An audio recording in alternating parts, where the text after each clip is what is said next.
They knocked at 8:03 a.m., 3 times. Then 3 more.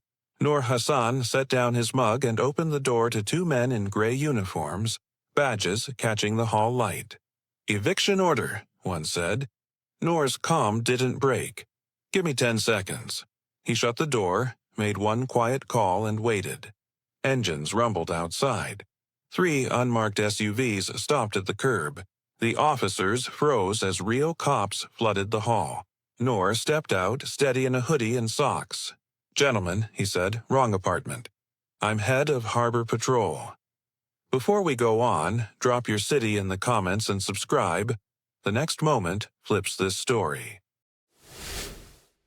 The camera of our minds pulled back, and the morning in Pierview Towers came into focus. Noor liked quiet Saturdays.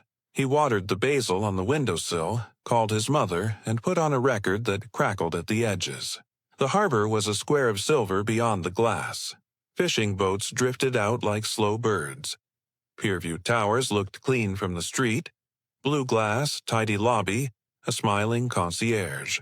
Inside, the rules stacked up like bricks. No bikes in hallways. No plants on balconies. No laundry on rails. If a sock showed, someone snapped a photo and filed a complaint. Belinda Cross ran the condo board like a captain. Late 50s. Sharp hair, sharper heels. She loved words like uniformity and standards. She sent emails at 5:59 a.m. She also hated Noor's rust-red bicycle, which he kept locked to a wall hook in the corridor because the storage room flooded whenever the tide rose. Her first note had been friendly. "Please remove the bike." The second came with a fine. The third had photos taken at dawn. One of them zoomed so tight Noor could see a scratch in the paint. He wrote back polite. "I'll comply once maintenance fixes the storage leak." Belinda replied with a PDF of bylaws and a line that felt like a finger in his chest. Rules are not optional. Noor had seen that tone before. He served 16 years on the water, then took command at the Harbor Patrol.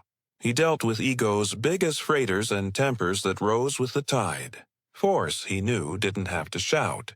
Real authority was quiet and clear. He didn't want to fight. He asked maintenance again.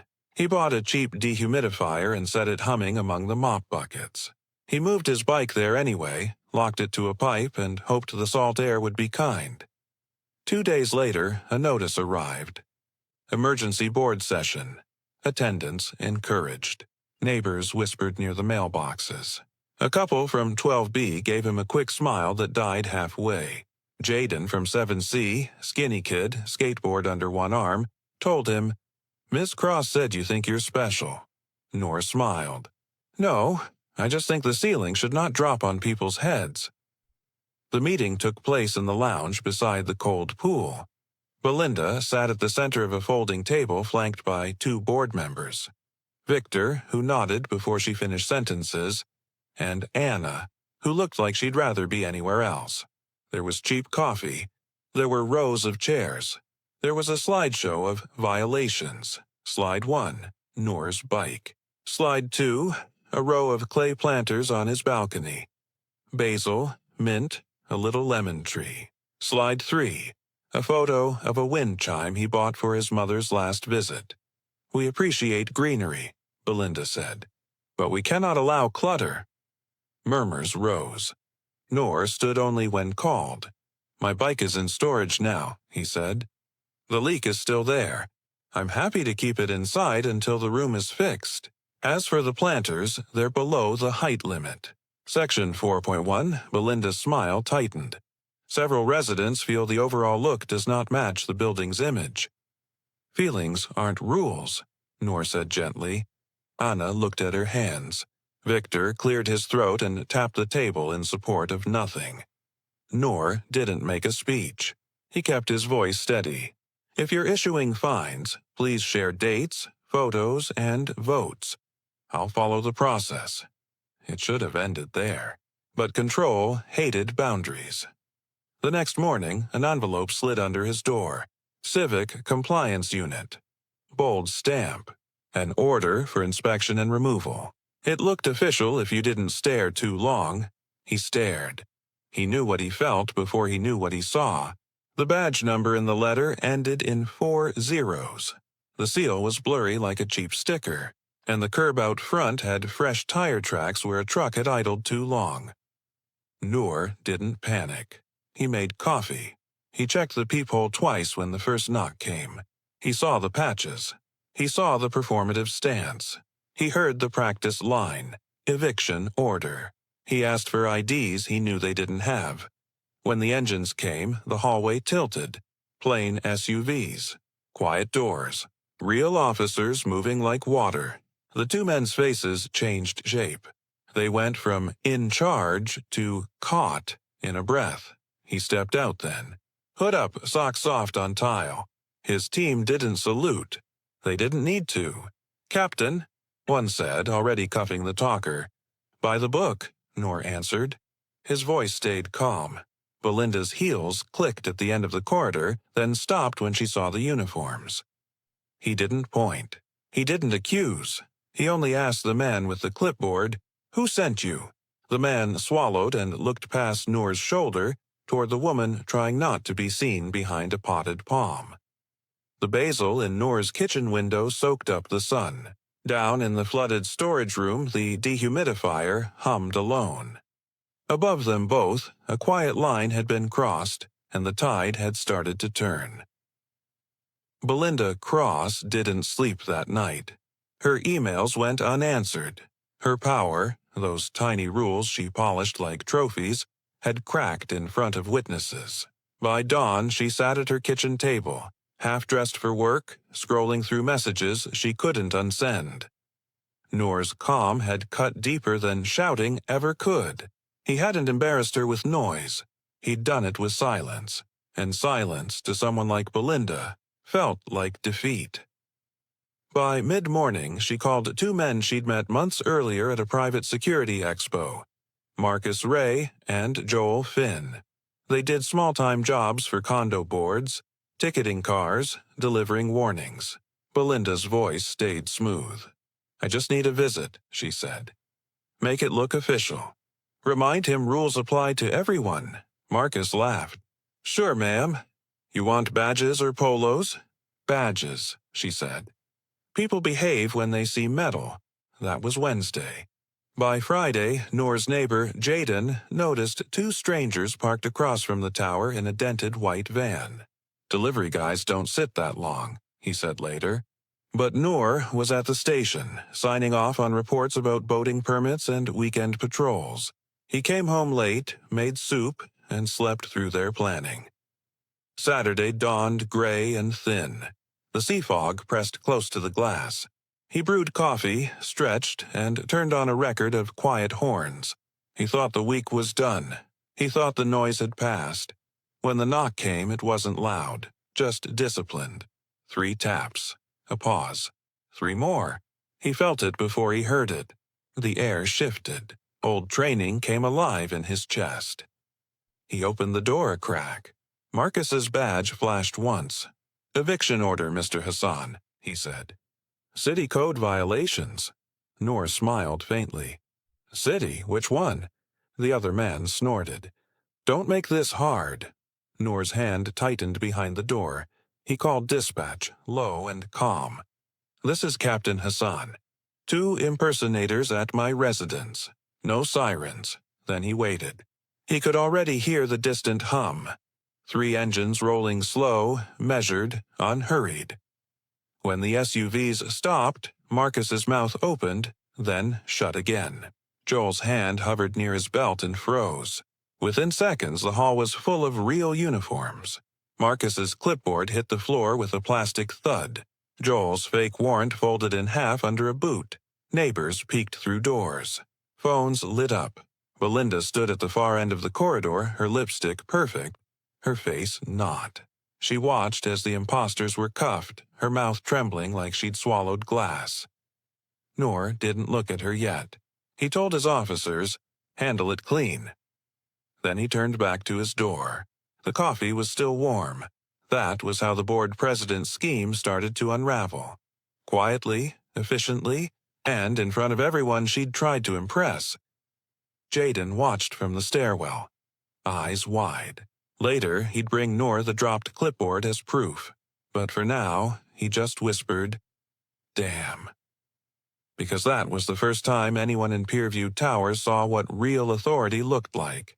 The story spread before noon. Someone in 9A had filmed the whole thing through their peephole. Grainy, but clear enough to see badges hit the tile and Noor standing steady among flashing lights. By evening, the clip was everywhere in the building's group chat. Noor didn't post or comment. He made dinner, checked on his basil, and called it a night. The next morning, the condo's air felt different. Neighbors smiled too quickly or not at all. Some whispered near the elevators, others stared at the floor. People who once sent polite reminders about recycling now avoided eye contact altogether. Down in the lobby, Jaden met him by the mailboxes. "You're all over the local feed," the kid said, half awed, half nervous. Noor shrugged. "That's not news. It's noise." Jaden frowned. "Ms. Cross is saying she didn't know those guys. She told people you set it up yourself." Noor's jaw tightened just enough to show he heard. Then she's lying. He didn't argue online. He didn't chase gossip. He sent a single report to the city police liaison, attaching the fake warrant, badge photos, and timestamps from the building's security feed. The file was neat, factual, calm, the way truth should look when it doesn't need decoration. 2 days later, a detective named Rena Salgado came by to take Noor's statement. Sharp eyes, quiet voice, no small talk. "She's saying she only asked for a warning visit," Rena said, flipping through her notes. Noor raised an eyebrow. "With fake badges?" Rena smiled faintly. "That's the question." When she left, Noor walked to the balcony. Down below, Belinda stood by her silver sedan, phone pressed to her ear, voice rising and falling like a broken radio. She saw him watching. For the first time, she looked unsure. Not angry, not smug, just lost. It lasted 3 seconds before her chin lifted again. That night, Jaden knocked softly on Noor's door. He held up his phone. "You should see this." On the condo chat, Belinda had posted a long message. "Unverified rumors have caused harm to our community's image. Some residents have attracted unwanted attention." Underneath, comments stacked up, some supportive, others skeptical. One neighbor wrote, "So you hired actors?" Another, "Why were fake cops at our door?" Belinda stopped replying after that. Noor scrolled once, then gave the phone back. "Don't feed it," he said. "But isn't it wrong for her to twist it?" "It is," Noor said. "Let her twist. The truth doesn't bend." He slept fine that night. Belinda didn't. Her email outbox grew heavier. Legal statements, half apologies, one draft titled "Clarification for the Residents." But every time she tried to sound innocent, her own words betrayed her. "Make it look official." The detective had those texts now. By Friday, investigators confirmed it. Marcus and Joel confessed they were hired to scare Noor. They showed the cash envelopes, traced to the condo's petty fund. Belinda's signature sat right there on the withdrawal slip. Rena called Noor at dusk. "We've got everything we need," she said. "You want to press charges yourself?" Noor looked out the window. The harbor lights blinked like tired eyes. "No," he said softly. "Just handle it right." That weekend, reporters showed up at the tower. They stood on the sidewalk, pointing cameras at the glass facade that once looked so perfect. Someone taped a note near the elevator. "Integrity lives here." Fear moved out. Inside, Belinda's office door stayed closed. Her nameplate disappeared overnight. And in the stillness that followed, the residents began to see what they'd ignored all along. How one woman's need for control had nearly turned their home into a stage. Noor didn't celebrate.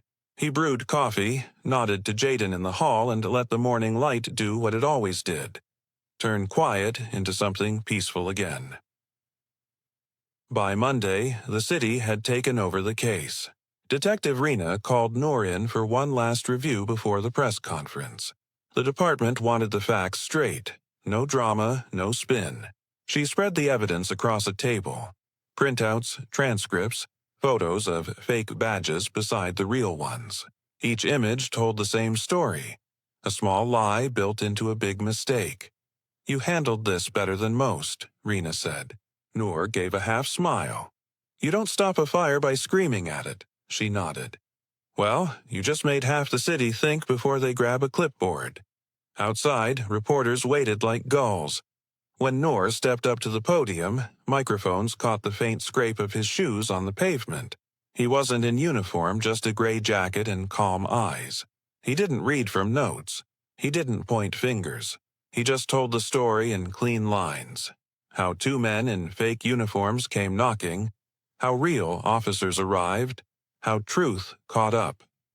He ended simply, "This isn't about one person's mistake. It's about what happens when people confuse power with respect."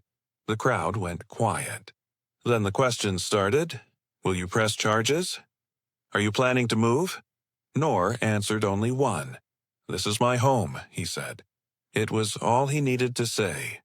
That quote made every headline by evening. "Captain refuses to leave after condo scandal. This is my home." People shared it across the city, then the country. Strangers sent letters, drawings, even coffee beans labeled "for quiet strength." Inside Pierview Towers, the fallout grew heavier. Half the board resigned. The rest scheduled an emergency election. Belinda stayed silent, her lawyer told her to, but the silence spoke loud enough. Jaden watched the news with wide eyes. He biked to Noor's place and found him pruning his lemon tree. "You're famous," the kid said. Noor chuckled. "I'm tired," Jaden grinned. "My mom says you embarrassed her good." "She embarrassed herself," Noor said. "Some lessons teach themselves." Later that week, Rena called again. Belinda had confessed during questioning. She said she never meant harm, only wanted to restore order. Rena sighed through the line. "She's looking at fines, community service, and suspension from the board." "That's enough," Noor said. "Let her face herself." The following Sunday, a public hearing was held downtown. Noor didn't plan to speak, but the moderator asked him anyway. The room was full, neighbors, reporters, city staff. Belinda sat 3 rows back, pale and still.